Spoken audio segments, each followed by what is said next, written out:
مولاي صل وسلم دائما أبدا على نبيك خير خلق كلهم.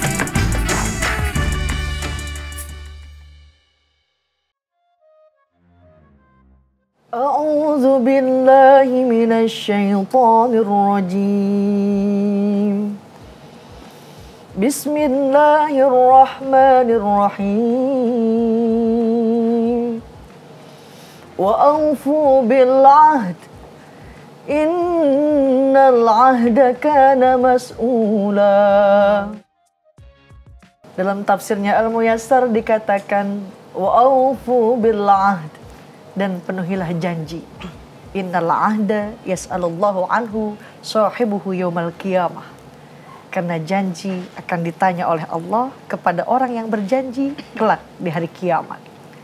Syekh Wahbah Az-Zuhaili menafsirkan berkomitmenlah dalam janji, yaitu memikul tanggung jawab dari Allah dan janji dengan manusia, kecuali janji dengan surat perjanjian yang rusak. Sesungguhnya orang yang berjanji akan dimintai pertanggungjawabannya untuk memuliakan dan melaksanakan janji tersebut. Shadaqallahul azim. Maha benar Allah dengan segala firman-Nya. Assalamualaikum warahmatullahi wabarakatuh. Waalaikumsalam warahmatullahi wabarakatuh. Alhamdulillah, tadi kita sudah mengawali Cahaya Pagi dengan pembacaan lantunan ayat suci Al-Quran, yaitu surat Al-Isra ayat 34 yang langsung dibacakan oleh Teh Liza Aziza. Assalamualaikum Teh. Waalaikumsalam. Biru-biru Matching kita lagi kita. Ini sama ibu juga biru-biru jadinya kali Iya. ini. Teh, duduk dulu yuk Teh. Oke. Dan alhamdulillahnya nih kita selalu nggak pernah berdua. Sekarang udah ditemenin lagi sama ibu-ibu. Ini ibu-ibu dari mana, Bu? Al-Hikmah Depok. Oh, dari Al-Hikmah Depok. Depok. Alhamdulillah. Dan kalau tadi kita sudah mendengarkan lantunan ayat suci Al-Quran, mari sama-sama kita dengarkan kembali kelanjutan dari penjelasan dari surat Al-Isra ayat 34. Silahkan Teh. Baik, bismillah, alhamdulillah, wassalatu wassalamu ala rasulillah wa ba'd. Pemirsa Cahaya Pagi yang dirahmati oleh Allah Subhanahu wa ta'ala. Apa itu janji? Janji adalah ucapan yang menunjukkan kesediaan dan kesanggupan seseorang untuk berbuat sesuatu. Contoh, saya janji saya akan datang. Atau saya janji tidak akan lakukan. Jadi kalau kita berbicara tentang janji dalam kitab suci Al-Quran, kita akan menemukan paling tidak 3 kata yang digunakannya untuk menggambarkan janji. Yang pertama, wa'dun. In kana wa'du rabbina lamaf'ula. Sesungguhnya janji Allah itu pasti. Yang kedua, ahdun. Wa'aufu bil ahd. Innal ahda kana mas'ula. Penuhilah janji, sesungguhnya janji itu akan dimintai pertanggungjawabannya. Kata ahdun berarti memelihara. Yang ketiga, mitsaq. Salah satu perjanjian yang sangat kukuh itu janji hidup bersama. Menikah namanya. Maka dinamakan mitsaqon ghalidho. Itu janji yang sangat kukuh karena diikat dengan berbagai ikatan. Dalam Al-Quran ada janji Allah kepada manusia. Seperti dalam surah At-Taubah ayat ke-68 dikatakan, wa'adallahu al-munafiqina wal-munafiqati wal-kuffara nara jahannam. Allah menjanjikan kepada orang munafik, laki-laki, perempuan, dan orang-orang kafir nar jahannam, dengan neraka jahannam. Ada janji yang kandungannya ancaman, ada janji yang kandungannya itu nikmat. Sebagaimana Allah menjanjikan orang mukmin laki-laki dan perempuan syurga. Siapa yang berjanji untuk menjatuhkan ancaman dan siksa pada seseorang, kalau ia pungkiri, maka itu bagus dan bukan aib. Contoh, saya janji akan nyolong ayam. Nah, tidak dilakukan dan itu dipungkiri, maka itu bagus dan itu bukanlah aib. Tetapi kalau janji yang baik lantas engkau ingkari, itulah yang buruk. Saya janji mau membantu tapi nggak bantuin. Saya janji akan menonton Cahaya Pagi bersama teman-teman, pokoknya sudah dijanjikan tapi tidak dilakukan. Nah, Itu adalah hal yang buruk. Janji itu dianggap buruk apabila tidak dilaksanakan baik seorang dewasa maupun anak-anak pun sudah bisa menilai kalau mengingkari janji itu adalah hal yang buruk, hal yang jelek. Kata Nabi, manusia tidak ada toleransi dalam 3 hal. Nah, jadi emang tidak ada toleransi dah, nggak ada tawar-menawar di dalamnya. Apa yang pertama? Menepati janji. Itu harus ditunaikan. Yang kedua, berbakti kepada orang tua walaupun orang tua itu tidak seiman dengan kita. Dan yang ketiga, menunaikan amanah walaupun daripada non-muslim. Mungkin sering kita mendengar ada perjanjian Hudaybiyah. Ketika Rasulullah SAW dengan orang-orang Madinah akan pergi ke Mekah, melaksanakan umroh setelah bertahun-tahun keluar daripada Mekah untuk hijrah ke Madinah. Rasul di pertengahan jalan dicekal oleh orang-orang Mekah. Tidak boleh melakukan umroh kecuali yang pertama, orang Mekah kalau pergi ke Madinah maka harus dikembalikan. Tetapi orang Madinah apabila ia masuk ke Mekah maka ia tidak boleh kembali. Itu jelas merugikan umat Islam. Tapi pinternya baginda Nabi Muhammad SAW, Rasulullah tunaikan. Karena apa? Orang Madinah yang memang sudah diasah ilmunya, sudah beriman kepada Allah dan Rasulnya, dia masuk ke Mekah, ketemu keluarganya, maka ia akan berdakwah di situ. Begitupun orang Mekah yang ke Madinah dan dia bertemu keluarganya di Madinah, diajarkannya tentang Islam, orang itu kembali ke Mekah, ia bisa menyebarkan agama Islam dan terbukti sampai sekarang ini tanah haram di Makkahul Mukarramah 100% mayoritas Islam. Ya. Jadi kita bahas janji antar manusia. Wa aufu bil ahd. Sempurnakanlah janji. In kana al ahda mas'ula. Janji akan dimintai tanggung jawabannya di hadapan Allah. Yang dimaksud bukan hanya dari manusianya saja. Ibu berjanji sama saya, ibu nggak nunaikan, oh saya tuntut tanggung jawabnya. Tapi kelak di depan Allah pun akan dimintai pertanggungjawabannya. Maka itu dikatakan ma yalfadhu min qaulin illa ladaihi raqibun atid. Tidaklah diucapkan satu perkataan melainkan di sisi kita ada siapa, Bu? Malaikat raqib dan atid. Nah, dalam surah Qaf ayat 18. Janji mau jengukin ke rumah sakit bawa jeruk. Nyampe rumah sakit kagak bawa apa-apa. Nanya sama orang yang sakit, Romla sakit apaan sih? Au, COVID kali. Terus emang apa yang dirasa? Kagak ada yang dirasa-rasa. Coba kalau bawa jeruk, ada kalian kita rasa. Ada manis asem, jeruk. ada manis. Lah jengukin gak bawa apa-apaan. Paling enggak kalau mau jengukin orang sakit bawa jeruk 2 kilo. Ini datang aja nyampe ke sono baru-baru nanya, baru-baru bawa-bawain, yang ada malah makanannya dimakanin. Ya. Janganlah kau ucapkan janji kalau tidak mengetahui kadar engkau mampu melakukannya atau tidak. Saya janji besok ketemu jam 10. Nah, jangan ucap jam 10-nya itu. Karena kita tidak tahu karena kita tidak tahu kadar kita sampai atau tidak. Bisa jadi di jalan ada macet, ada halangan dan lain sebagainya. Makanya dalam surah Ar-Ra'd ayat 25 Allah katakan walladzina yanquduna ahdallah.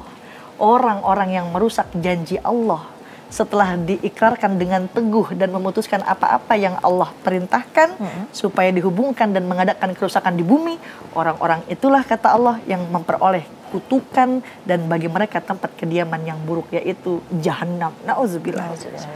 Maksud ayat ini bukan hanya menyambung silaturahmi yang sudah putus, tapi menyambung perkataan Anda dengan perilaku amalan. Nah, jadi kalau hanya berucap tidak disusun dan disambung dengan amalan, dengan perilaku kita, maka sama saja kita memutuskan apa yang diperintahkan oleh Allah Subhanahu wa Ta'ala. Nah, sekarang ada pertanyaan lagi, Teh, kalau nggak berjanji tapi kita ngomong insya Allah, nah bagaimana ini? Insya Allah ini ada 2 macam, ibu-ibu. Apa yang pertama ulama mengistilahkannya adalah tabarruk, guna mendapatkan berkah, ya. Ada yang mengistilahkan lil istisna, untuk pengecualian.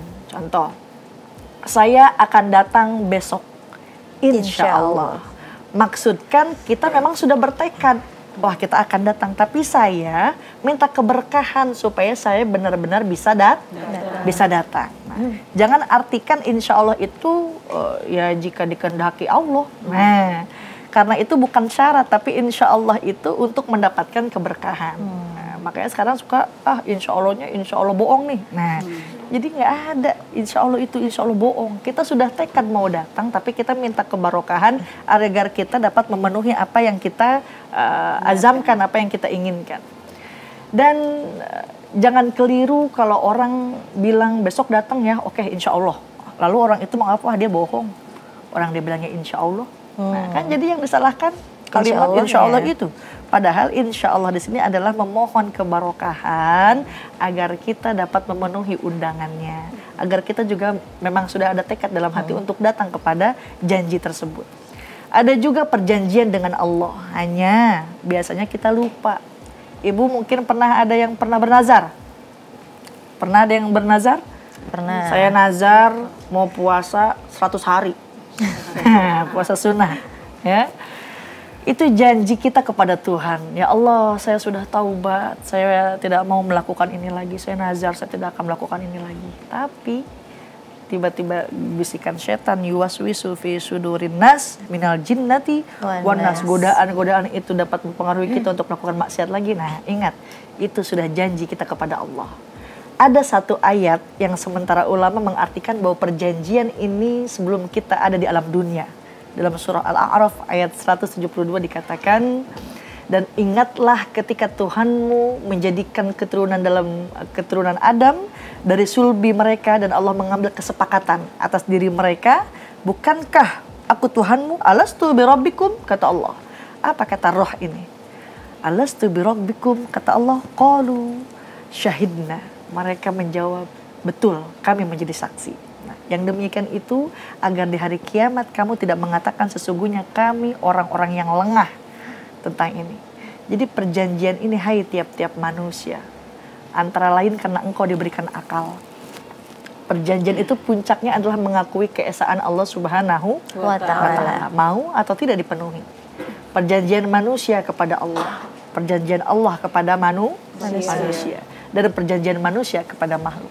Orang yang tidak menepati janji adalah orang yang tidak menghormati dirinya sebelum ia tidak dihormati oleh orang lain.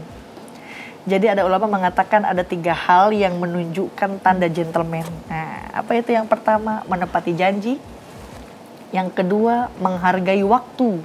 Dan yang ketiganya, menghormati orang lemah atau menghormati wanita. Nah, itu seorang gentleman dapat menghormati wanita. Biasanya ada sumpah pemuda.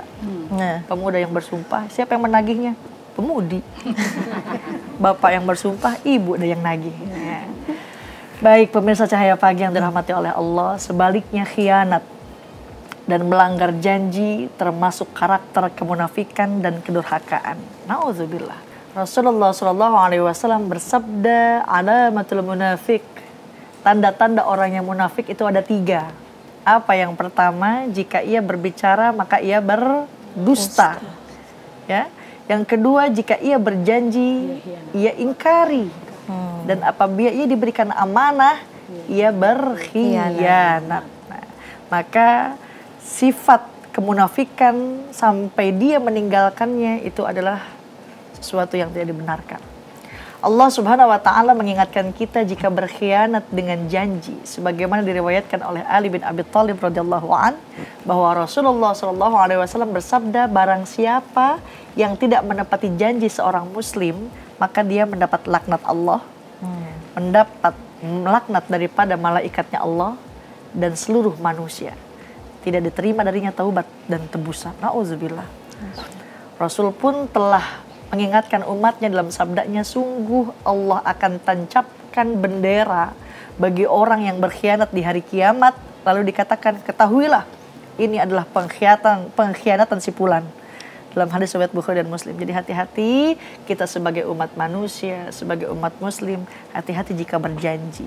Apabila kita tidak tahu kadar apa ucapan kita, maka janganlah kita mengucapkan janji. Cukup, oke, baik, insya Allah saya akan datang. Insya Allah saya akan datang, ya. Itu lebih aman. Ya, tapi bukan berarti kita PHP-in orang, ya. Tapi harus ada tekad dalam hati kita bahwa kita akan memenuhi undangan tersebut. Wallahu ta'ala a'lam. Masya Allah. Jadi jangan asal berucap, jangan asal berjanji. Nah, sekarang ibu-ibu, ayo ada yang mau tanya nggak nih? Ada. Ada. Oh, Yang mana? apa Yang tuh? mana? Saya. Saya. Oh, iya, Boleh. silakan Silakan berdiri, Bu. Iya. Aduh. Oh, Lata juga Ibunya sih emak. latah ya. Ini ibu dari mana? Ibu siapa, Bu? Silahkan, Bu. Assalamualaikum, nama saya Waalaikumsalam. Neneng. Saya mau tanya, kepo dong teh. Apa tuh? Saya punya suami. Suami saya tuh kata berjanji tidak akan mau selingkuh. Tapi dia selingkuh di belakang saya teh. Terus sedih banget saya teh, Bang. Bang Ratu teh, terus gimana teh? Baik. Mengingkari janji sama orang yang ingkar janji gitu, Bu. Iya. Ya Allah, Ibu duduk dulu dah, Ibu. Iya dah. Bener. Assalamualaikum warahmatullahi wabarakatuh. Waalaikumsalam warahmatullahi wabarakatuh. Ini nanyanya udah pakai hati banget nih, Teh. Silakan, Teh. Oh, bagus ibunya pakai masker. Kalau suaminya ngelihat dia kesinggung jadinya. Bagaimana sih kalau kita tidak menepati janji kepada orang yang memang tidak menepati janji? Contoh pernikahan. Suaminya tidak menepati janji. Janji setia, sehidup, semati. Datang. Udah janda baru namanya Mahoda. Kegoda deh tuh si bapak ya. Kesalahan dan dosa itu kan terlarang, Bu. Jadi jangan berbuat yang sama. Dalam arti jangan melakukan dosa karena orang itu melakukan dosa kepada kita. Janji setia kepada pasangan dari selingkuh, apakah kita mau berselingkuh juga? Iya, suami selingkuh, ibu selingkuh juga, kan tidak bisa dibahas dengan seperti itu. Ya, jangan Anda lakukan dosa yang serupa.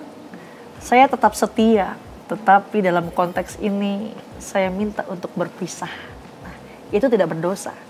Contoh lagi, ada orang yang mencuri, lantas apakah kita harus mencuri lebih banyak daripada dia? Nah, tidak kan? Jadi bagaimana hukumnya kita lupa akan janji? Ada prinsip dasar bahwa orang tidak akan diminta tanggung jawab terhadap apa yang ia lupa. Contoh, orang tidur, orang gila, orang yang tidak sengaja. Tetapi kan ada doa kita. Rabbana la tu'akhidna in nasina au akhtana. Ya Allah, jangan engkau hukum kami jika kami lupa atau kami keliru. Kenapa ada keliru? Karena ada kecerobohan. Betul, Bu? Ada lupa karena tidak memperhatikan. Pembantu disuruh jaga anak. Anaknya jatuh karena dia ngobrol. Saya tuntut karena dia ceroboh. Jadi lupa bukan pada tempatnya karena kesalahannya akibat kecerobohannya. Nabi Adam kurang perhatiannya, makanya dimintai pertanggung jawabannya. Mau makan buah khuldi, ya. Jadi apabila orang itu mengingkari janji kepada kita, jangan kita balas untuk mengingkarinya. Lebih baik kita berhindar, menghindarkan diri kita, atau cukup tahu kalau orang tersebut adalah ayatul munafik, orang yang munafik. Ya. Dan jangan sampai kita mengikuti sifat tersebut, jangan kita membalasnya. Kalau gitu sama aja kita orang Jangan munafik selingkuh juga, Bu. Jangan. Doain mudah-mudahan nih suami kembali kepada jalan yang benar. Amin. Iya, wallahu ta'ala alam. Oke, baik. Sabar ya, Bu. Insya Allah suaminya balik lagi ke jalan yang benar. Nah, Teh, ini selain tadi Bu Neneng kan udah bertanya, ternyata pemirsa Cahaya Pagi yang ada di rumah ini juga pengen bertanya secara langsung sama Teteh. Jadi saya langsung aja akan menyapa. Assalamualaikum. Assalamualaikum, Mbak. Waalaikumsalam. Baik, dengan Ibu siapa? Iya, dengan Ibu siapa? Dari mana? Saya Sarah dari Jakarta. Iya. Oke, baik, silakan dengan pertanyaannya. Kepo dong Teh. Apa tuh? Pertanyaan. Bagaimana menebus nazar yang tidak bisa kita lakukan? Masya Allah. Oke, baik. Silahkan langsung dijawab, Teh. Bagaimana menebus nazar yang tidak dilakukan gitu ya, Bu Sarah ya? Iya, baik. Iya. Baik, pemirsa Cahaya Pagi yang dirahmati oleh Allah, dalam Al-Quran dikatakan la yu'akhidukumullahu billagwi fi aimanikum walaki yu'akhidukum bima aqadtumul aiman. Allah tidak menghukummu karena disebabkan sumpah-sumpahmu yang tidak disengaja. Akan tetapi Allah menghukummu karena sebab sumpah yang kamu sengaja. Nah, jadi hati-hati, akan Allah hukum bagi orang yang memang sudah bernazar, berjanji kepada Allah tapi ia tidak mau melakukan. Bagaimana cara menebusnya? Oh, bukan datang ke satu tempat untuk menebusnya dengan uang, tidak. Maka kafaratnya yang pertama adalah memberi makan 10 orang miskin. It'amu asyarata miskin, ya. Memberikan makan 10 orang miskin. Yaitu dari makanan yang biasa kita makan. Kalau nggak mampu, yang keduanya memberikan pakaian. Nah, kalau pertama memberikan makan 10 orang nggak mampu juga, berikan pakaian kepada 10 orang miskin juga. Tidak mampu juga, maka memerdekakan hamba sahaya. Udah nggak ada hamba sahaya. Lalu apa yang ketiganya dilakukan? Yaitu dengan kita berpuasa selama 3 hari. Makanya hati-hati. Jagalah sumpahmu, demikianlah Allah menerangkan hukum-hukumnya kepadamu.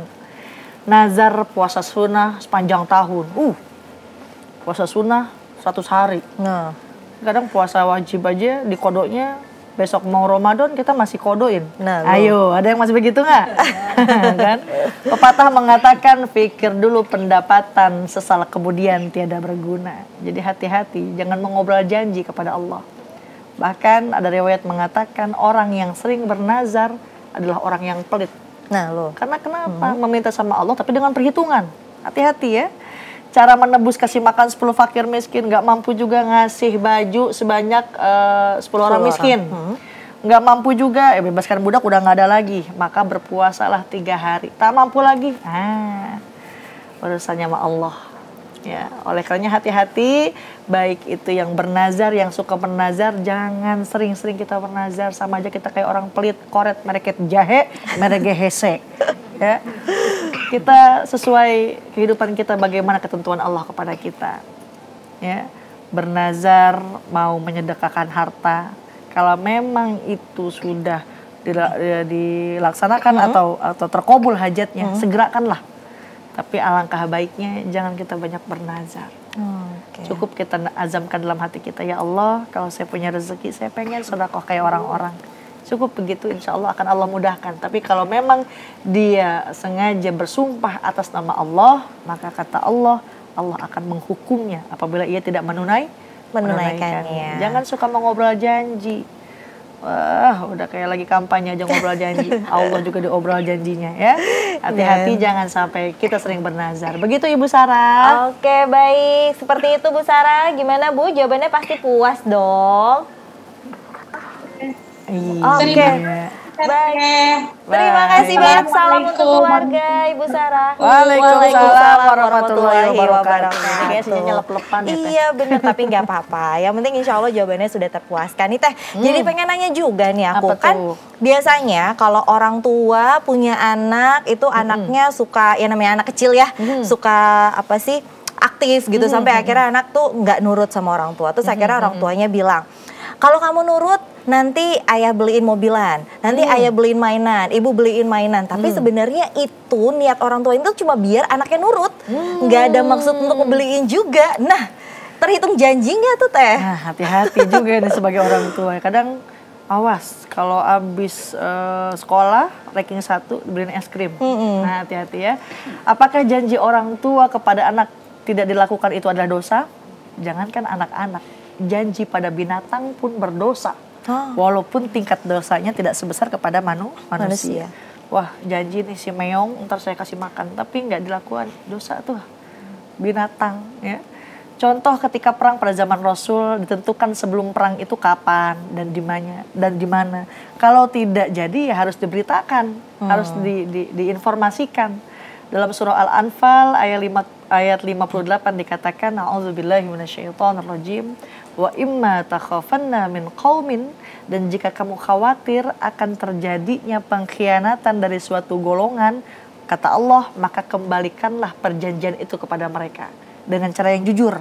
Sesungguhnya Allah tidak menyukai orang-orang yang berkhianat. Orang tua yang melanggar janji kepada anaknya sama saja mengajarkan anaknya itu berbohong. Nantinya malah berdosa di kemudian hari. Si anak ini malah ngegampangin janji karena emang udah ngerekam dari ibunya, suka berjanji tapi tidak dilakukan. Ingat suatu hari Rasulullah SAW ada seorang ibu yang memanggil sahabat baginda Nabi Muhammad SAW. Sedangkan Rasul sedang duduk di rumahnya. Ibunya berkata, "Hai, kemari, akan kuberi kurma." Nah, Rasul langsung berkata kepada ibunya, "Apakah betul kamu memang mau memberikannya kurma?" Kata ibunya menjawab, "Iya, aku memang mau memberi kurma." Rasul berkata, "Apabila engkau tidak memberinya, sesuatu yang kamu katakan itu sungguh akan ditulis sebagai kebohongan."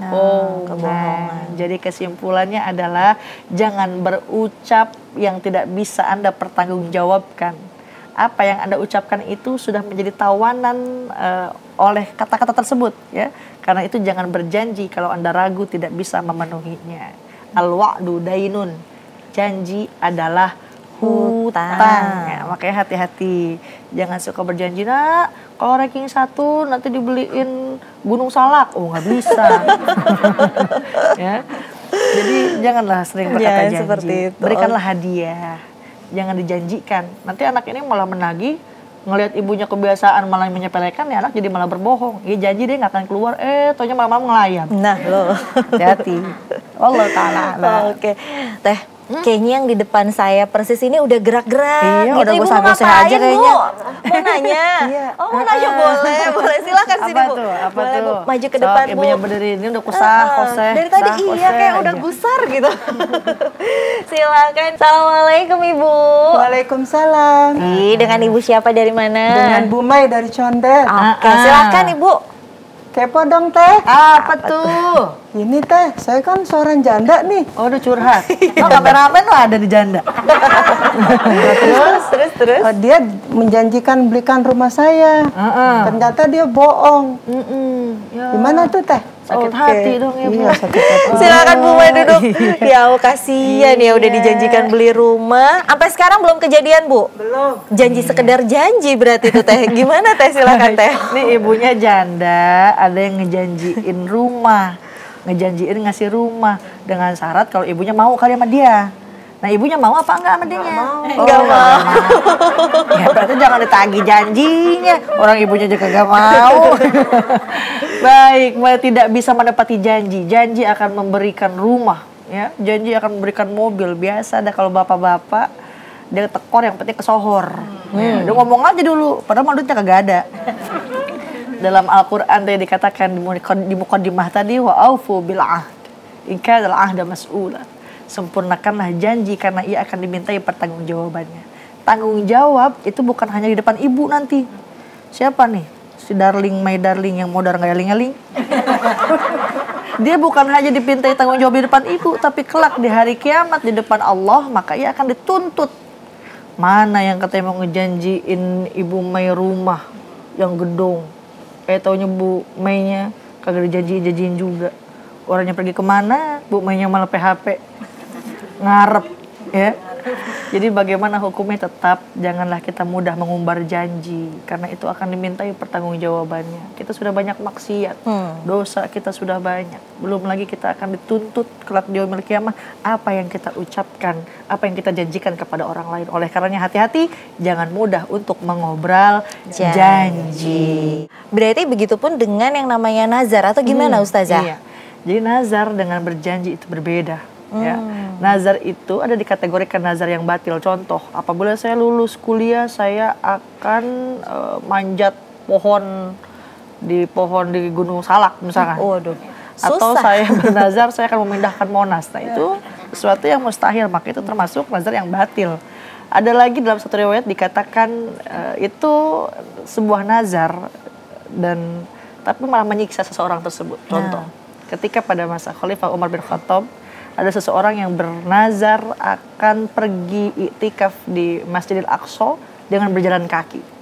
Nah, bayangkan dari Tanah Haram, entah itu Mekah atau Madinah, tapi ia berjalan kaki ke Palestina.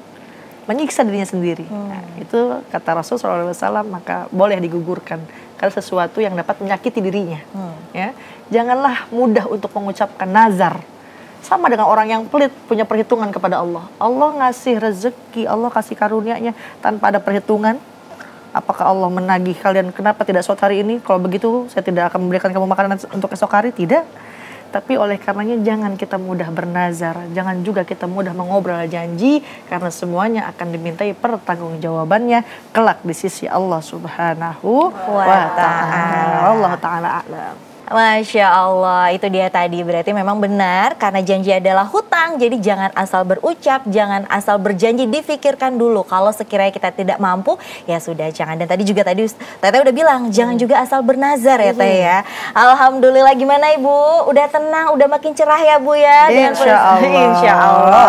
Dan tanpa terasa nih kita sudah ada di penghujung acara. Terima kasih sudah menyaksikan program Cahaya Pagi pada hari ini.